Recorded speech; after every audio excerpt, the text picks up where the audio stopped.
Welcome. Welcome to the Unitarian Universalist Church of Pensacola. My name is Paula Montgomery, and I will be your service leader today.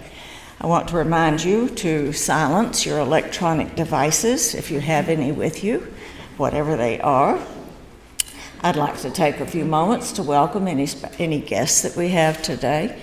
You are welcome, as always. We also welcome all of the people who have been here all along, and all of us. Okay. I want to say how nice it is to gather to music. Thank you, Chris. Yeah.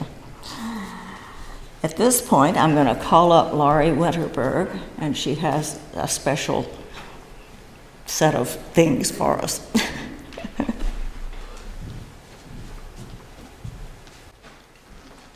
Thanks, Paula. I am Laurie, and something happened this year that I don't recall has ever happened. We have 8 people among our congregation who've achieved recently, or shortly will achieve, a distinction, an educational milestone. So we decided to do something a little bit different this year. So what I'm going to do is a couple things. One, I will call out the names, even though everybody's not here, and you'll see them displayed here of the folks who have graduated, earned an advanced degree, etc. And then, as I'm calling names out, and you will hold your applause, if you're here, come up, and then when everybody's assembled, we'll clap and yell congratulations. So, and that's kind of it. We say congratulations, we clap, and we are so happy for you. However, after the service, for the grads, the families of the grads, and people who know and care for them, if you want to give them something a little extra, like from me to you, and those who know me, I like growing flowers. There's a bunch of flowers out on a table. By each vase of flowers, there's a little sign that says, blue means this, red means this, pink means this, and did all attributes of well wishes that we'd like to send to our graduates. So graduates, family members of graduates, people who like graduates, if you like flowers, take a flower, give a flower, just enjoy the flowers and the thoughts that the flowers convey. So all those instructions being said, I'm going to call out some names. And there they are. So if you are here, come on up. Again, hold your applause. Just come on up, stand, and then when you're all assembled, we yell congratulations, we clap, and then that's it for being in here. Okay, so here we go. We have Madeline and Zaldo Satterwhite. Please hold your applause. Not with us, but that is Tori Vinson. She, as well as Madeline, maybe haven't earned quite yet, but an IB diploma from PHS. Hallie Mackey and True Stubbs, both are graduates of Booker T. Washington High School. Sophia Bluin, who we met on Mother's Day, she just finished her nursing bachelor's degree from UWF. She's Trista's daughter. Joe Vinson, the amazing Joe Vinson, public history master's from UWF, and he has his weapon with him, so everybody stay in line. We have an adult among you now. Scott Satterwhite is hiding, but he will join us.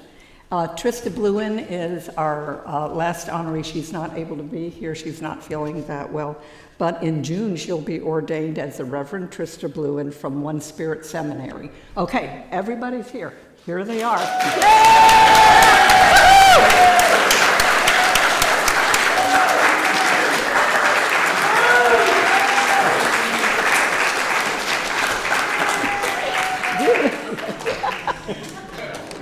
Thank you and congratulations.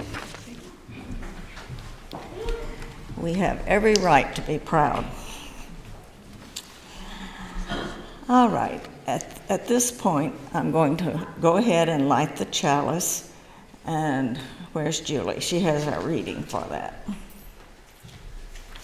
The reading is from the recently discovered Gospel of Thomas, Elogium 61. And it says, when you are unified, you are full of life. when you were divided, you were so.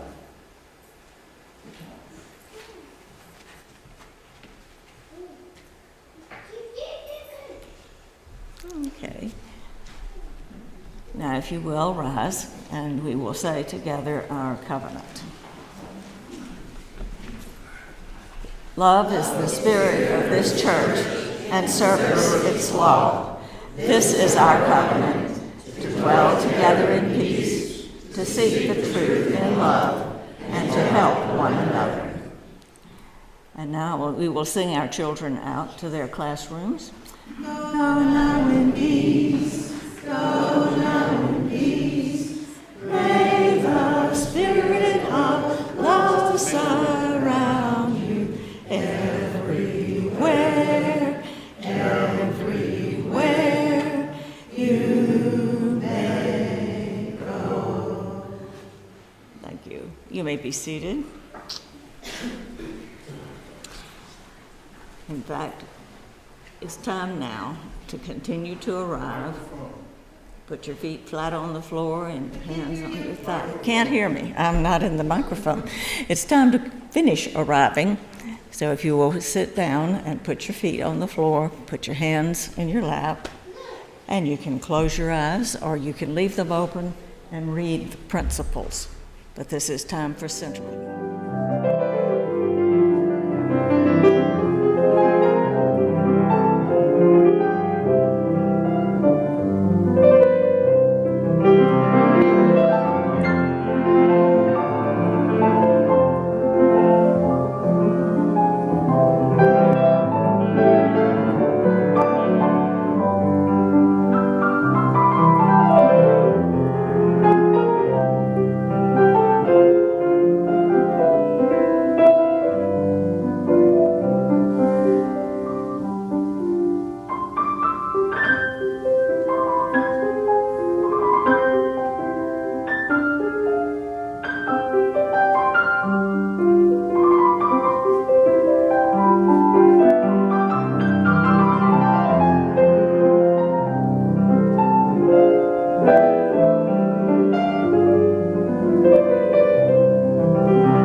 Since we are now all arrived and centered, we're going to sing our opening hymn while seated, but the choir will come up here to help lead us. It is Calm Soul of All Things, and it is number 88 in our hymnal.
While they are returning to their seats, prepare for the offering. Chris will play us some offering music, and we'll take your contribution to this church, which is solely responsible for itself. We don't get any big grants or anything. It's up to us. And we thank you.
Julie Patton, who will then do her presentation. I think most of us know her, but she's been a good friend of mine and of this congregation for a long time. And her background is in social work, and she's done everything. So this is Julie.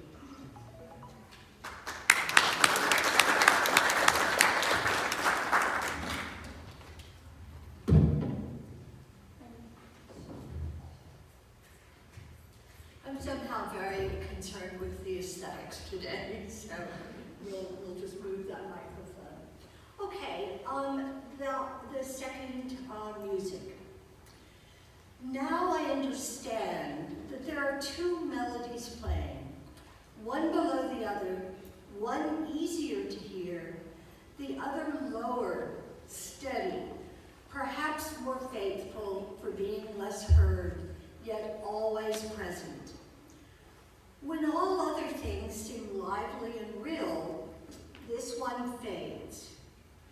Yet the notes of it touch as gently as fingertips, as the sound of the names laid over each child at birth.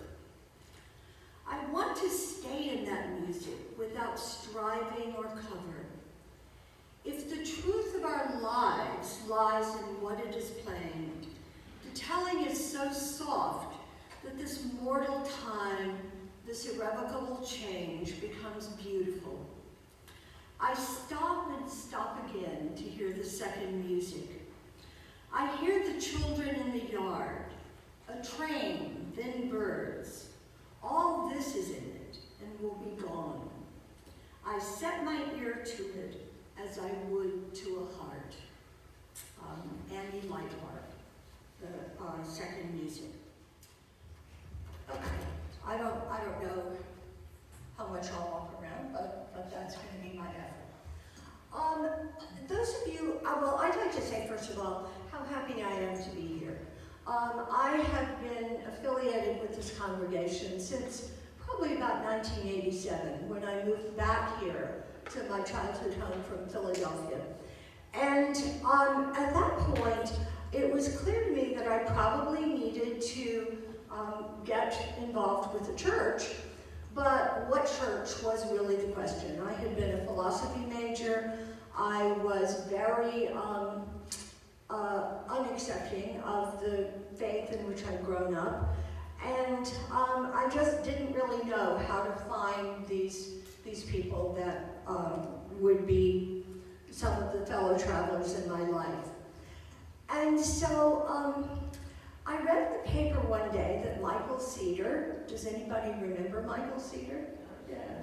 That Michael Cedar was doing a service here called Love Calls Us to the Things of This World.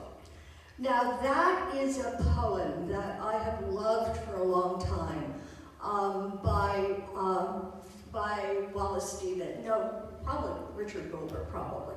But in any case, I thought if there's a church that can do a service about poetry, I'm in. Let me check this out. And so I did. And I think that I was here for probably 10 years. I did the service, a whole variety of things to help out. And then I left to go to a more liturgical church because I guess that I have had a real idea of the holy since I was a little girl. I just don't have a lot of comfort with the theology in which that is based. But I decided to go to Christ Episcopal Church, partly because the Episcopal Church is about as wild as you can get and still be considered within the Anglican fellowship. So I went there.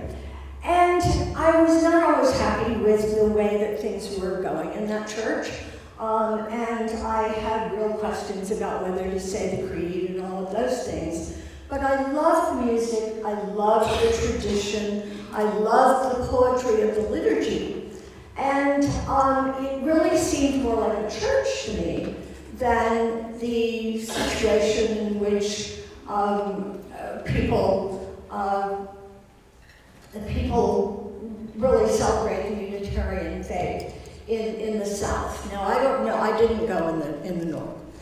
But I've been more and more unhappy in the last 10 years, I guess, because the world has seemed increasingly disorganized and angry and not loving and all kinds of things that have really given me lots of trouble.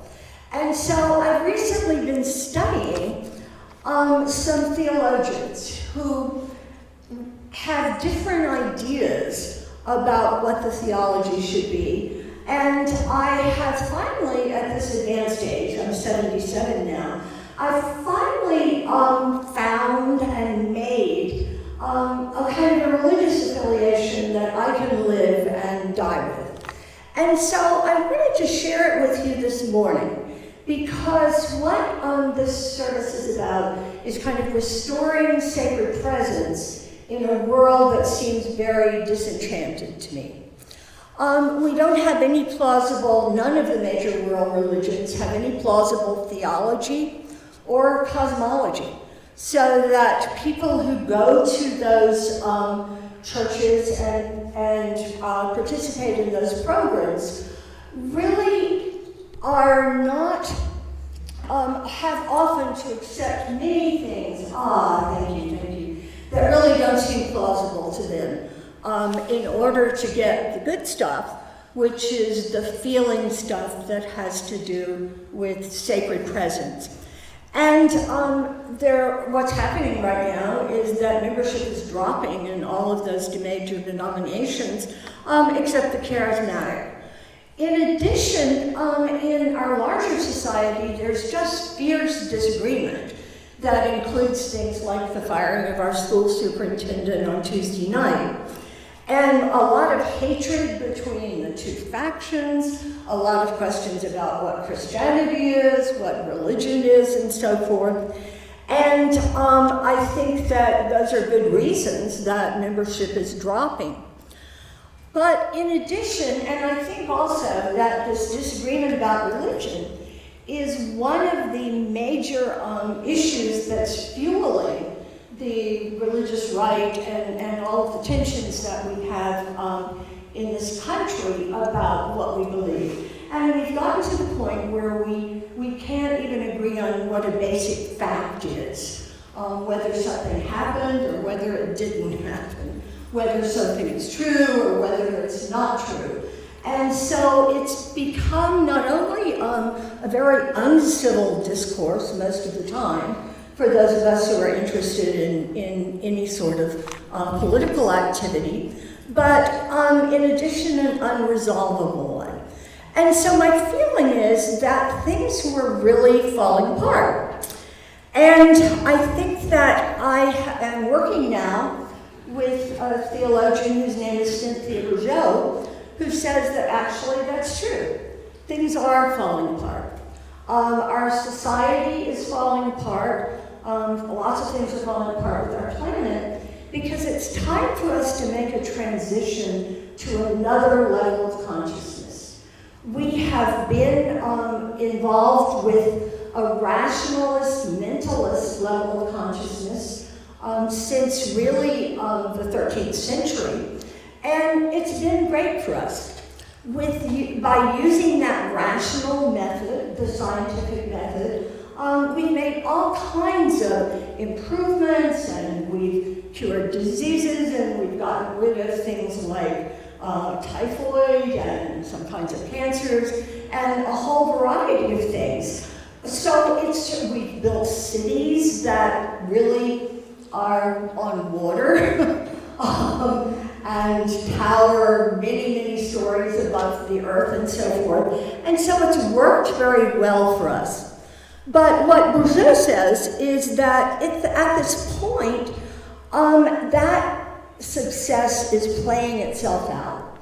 And that tradition of that mental rational tradition really needs a tremendous boost of some kind if we're going to survive, really at this point, because we're just doing so poorly. We're just not doing so well. And so I want to share with you today my vision of the world that's inhabited and sustained by spirit, but based largely on the findings of modern science. I say largely because at the root of all of it is mystery and metaphor. Because I think that there will always be mystery and metaphor. It's a miracle that we live in. I mean, it's just an amazing thing that we're able to sit in an air-conditioned building and have slides projected and so forth. And so I guess that a lot of what I'm talking about today is among the revelations of the Unitarian Church. I guess that I feel that at heart I am a Unitarian Universalist, but I worship in other ways as well, and I'd like to encourage Unitarians to worship in some other ways as well. Because I believe, in contrast to what the mainline faiths espouse, that revelation continues, that it continues at every moment, that I'm as qualified as this to speak about this as you are, and as Paul was, and as Abraham was, and as all of those people going thousands of years back to the beginning of the race. I also believe that we're in the trouble that we're in because we're in the trouble with disasters because we've lost our sense of our place in the universe and our place in nature. We're part of nature, but I think that really the traditions that have been primary in this world are traditions that told stories of creation and so forth that made things worse, that had led us precisely to this point where we are now. If you look at the creation story in Genesis, for example, what basically happens is that men are given dominion over the earth, men specifically. A woman is mentioned, and every now and then a woman is mentioned in the rest of the Old Testament and in the Bible, but not really very often. Men are in charge. They're told that they have dominion over the earth, the beasts, the lands, the seas, all of it. And it's basically set us up for kind of a consumerist attitude towards the world. where the world is seen as full of resources that are there for our use. In addition, the original creation story, and that is also very much reflected in other religious traditions. This is not unique to us. Three traditions share the same Old Testament that we do, and then many Eastern traditions also talk about the creation of the earth, but with people at the center of it. It's a very anthropomorphic vision of what the world is like and where the privileges lie, and who is supposed to enjoy those privileges. And so this is quite unsatisfactory, I think. And what Bourgeot talks about, what Cynthia Bourgeot talks about, is how there have been 4 ages of consciousness that have gone before us. But now we are called upon to create a consciousness that can take us to the next place, because this is not the next place for very long, unless we can figure out how to change ourselves so that we can go in a different direction. And she says that, sort of echoing the sentiments of Jean Gebser, who's a French philosopher, she says that the first age of consciousness is called the archaic age, basically. And we don't know much about it. We don't know much about what happened. The second age of consciousness is the magical age of consciousness, where people lived as part of the environment, as part of nature, saw themselves as part of nature, and got around and solved problems, not by rational decisions, but because their bodies were deeply tied to the world, the mountains, the sea, the land, and so forth. And they had deep and accurate intuitions about how to make it from one dilemma to another. And part of what I'm going to suggest is that we need to recover our ability to experience some of those deep intuitions by becoming more in touch with our bodies, with our feelings, with our spirits, rather than just with our heads, because most of us live in our heads. Me first. I mean, I always live in my head. I don't even know what city I'm in often. And so basically, from the magical era of consciousness, the next era was the metaphoric. And that is the era in which the Old Testament and almost all of the religious books that are handed down to us comes. And that was written by people in a very different state of consciousness. The right brain was separated from the left brain. There was not really a link between them at that point. And they heard the voices of their other side of their brain as the voice of God. There's a wonderful book called The Origins of Consciousness and the Breakdown of the Bicameral Mind. And it looks not only at the scriptures, but at the difference between the Iliad and the Odyssey, where in the Iliad, Minerva is telling Apollo what to do at every step of the way. And by the Odyssey, that's not happening any longer because several thousand years have gone by. And we then have the wily Odysseus, who is thinking and solving problems inside himself, but is no longer hearing the voice of God. And so basically, people think they're hearing God, and we are still living by those messages that God or that Spirit communicated to people in Old Testament times. The problem with that is that in addition to the fact that it was a really different level of consciousness that was expressed through mostly myth and metaphor, it was consciousness and rules for tribal people. And we're not a tribal people anymore, we're a global people. And so the Old Testament doesn't really fit our current situation and the world that we live in. In addition, as consciousness developed even to the rational mental stage, which is the third stage, mythical, metaphoric, mental, rational, that's how we're trying to live right now. That's the stage we're trying to live in right now. And as I said, it served us very, very well and allowed us to build this amazing world that we live in. But now, as we know, we have come to the limits of our ability to take the resources of this world for ourselves and divert them to our own purposes. The reason that we've come to that level is that what the mental stage involves is an egoic operating system for our brains. It's kind of like the operating system for a computer, and the ego is primary. So everyone thinks that their own needs are the needs that need to be honored, their own tribe is the one who has the truth, and their own person is the one whose wishes should be respected as we move about our daily lives. And I think that what is missing in that is a real sense of community.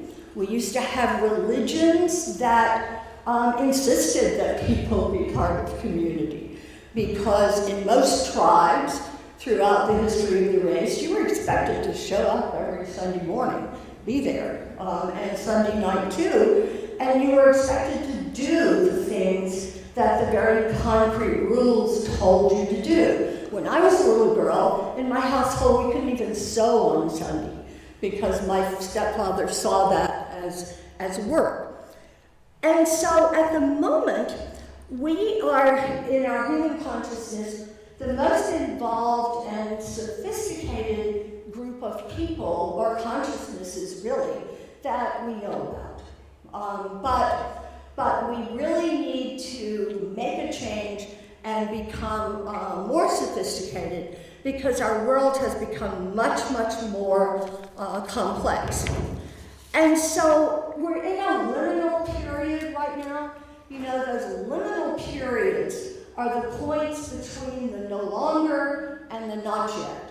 You know, we see what we're leaving behind and we see it needs to change, but we don't know what the next stage is going to be.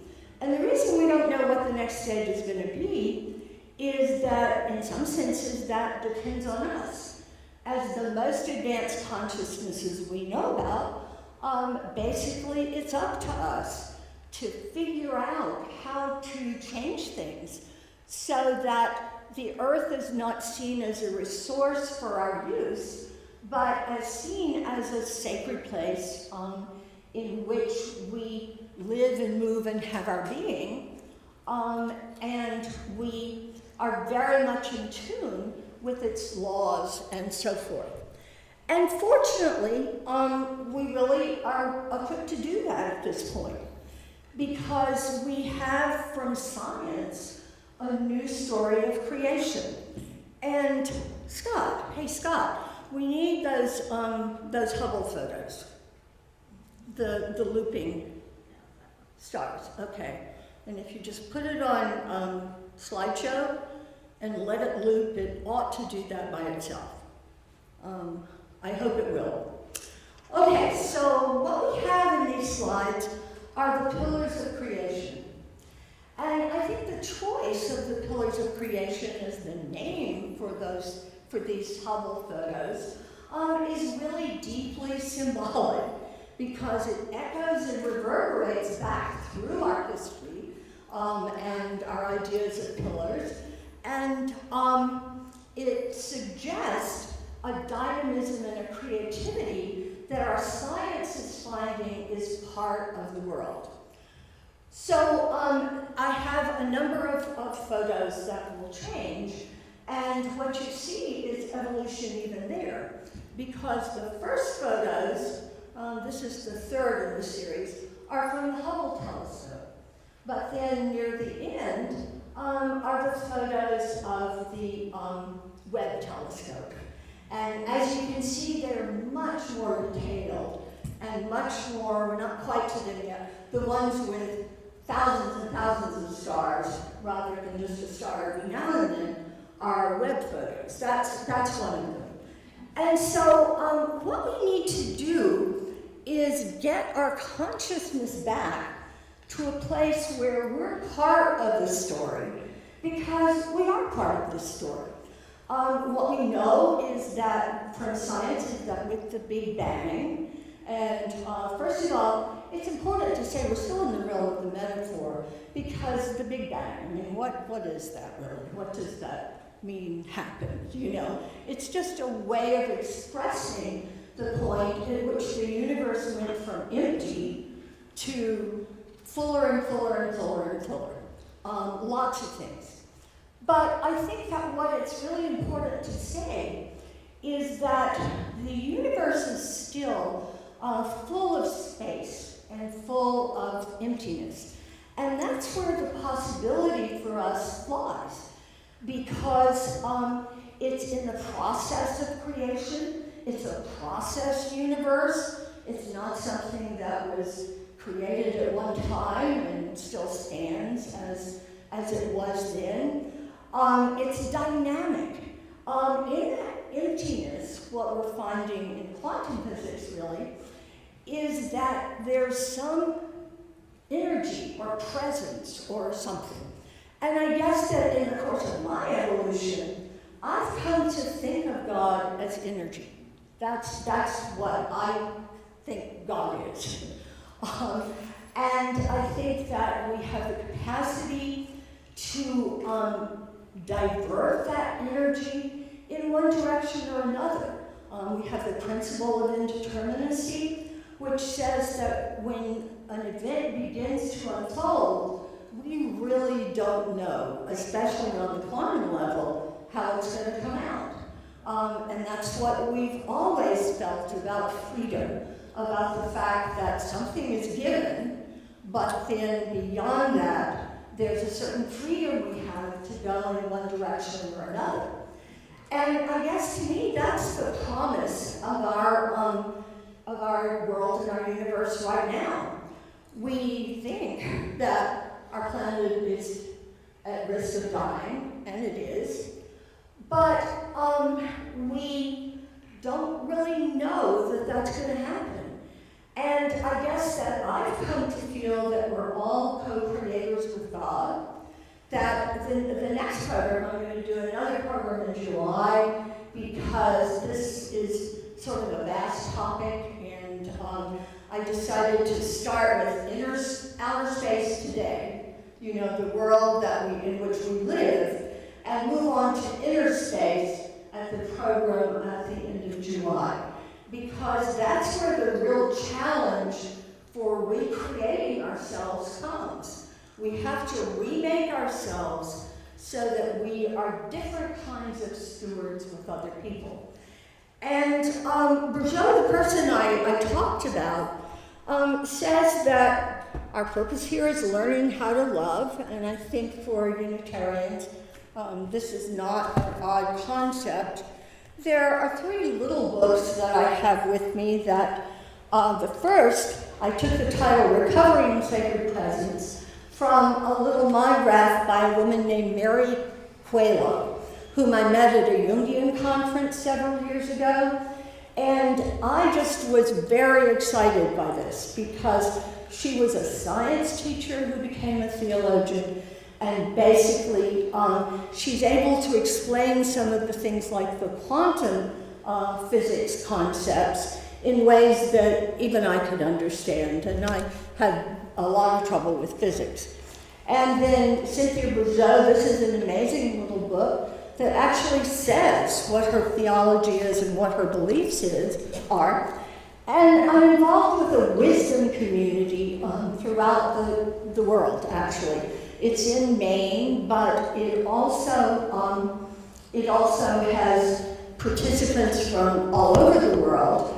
And Bourgeois is saying basically that the theology that we started with in the West, especially as the Romans took over the world, is based on a huge misunderstanding of what Jesus of Nazareth came to do.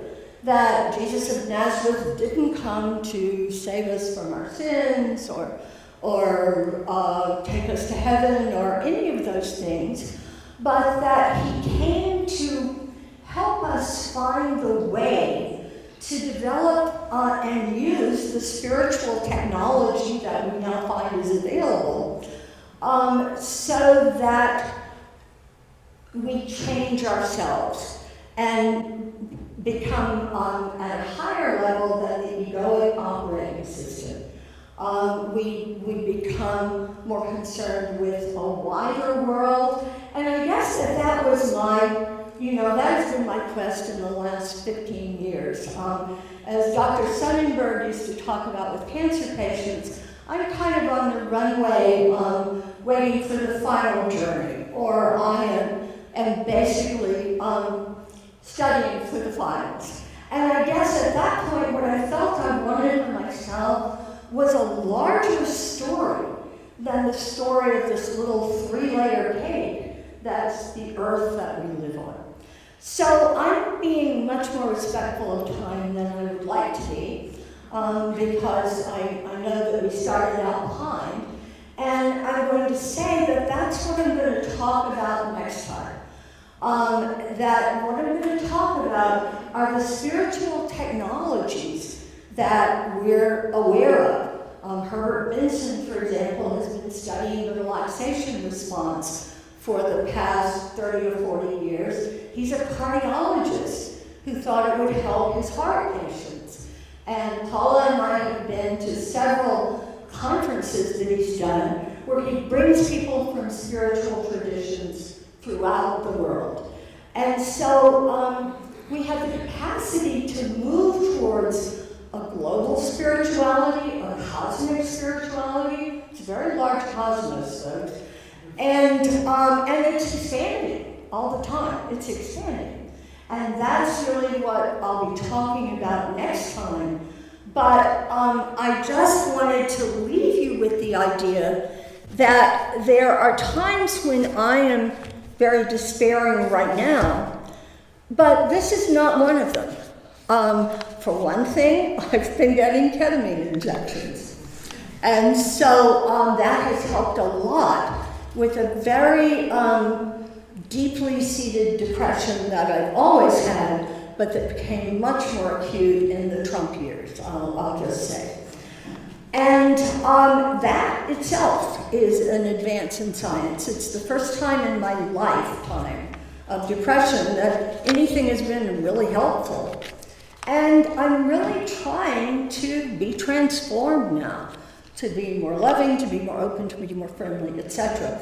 And we're going to talk a little bit about the ways in which people can do that pretty reliably through using some of the technologies that became available for Jesus, and by tuning back into that wisdom tradition rather than the church that the Romans made. I'm going to end with that, and there are closing words that I'm going to read. Can I just read them, Paula? Okay, but these are Paula's discovery. We're going to sing. Actually, we're going to sing a hymn, voice still and small. So, Laura, shall I turn it over to you at this point? The choir will come up and we're going to sing this through twice. And while the choir's coming up, let me just say that the first hymn, Calm Soul of All Things, was a hymn that I first sang here. And the words, calm me more, nor let me die before I have begun to live, have really shaped my life. Because when I was in my 40s, I took that to heart and decided that I didn't want to die before I had really lived. And so that's the quest that I've been on. And here are the wonderful Unitarian singers.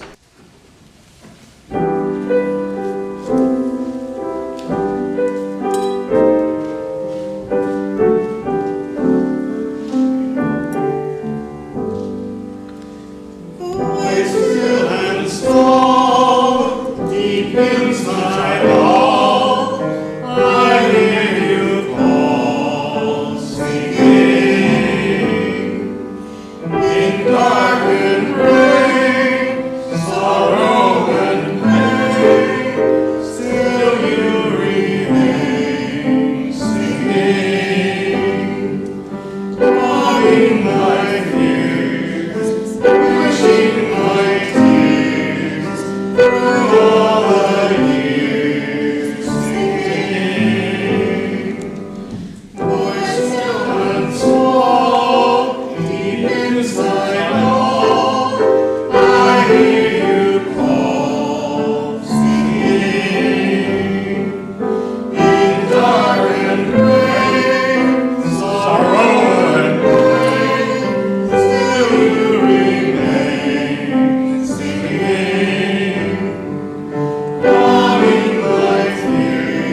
So thank you very much to the singers and to Carl, is that your name? Chris. Chris, and to Chris, because the music is so important to me. I've been working with the ketamine, partly with playlists from Johns Hopkins that are overtone-based music. And in just a whole variety of ways, we're finding that music can be used therapeutically. The closing words. Carry with you the love that will hold you, the vision that will guide you, the relationship to all beings and to the world that will ground you. Go in peace, but in gentle agitation to stir this world to the side of love. Amen. Thank you.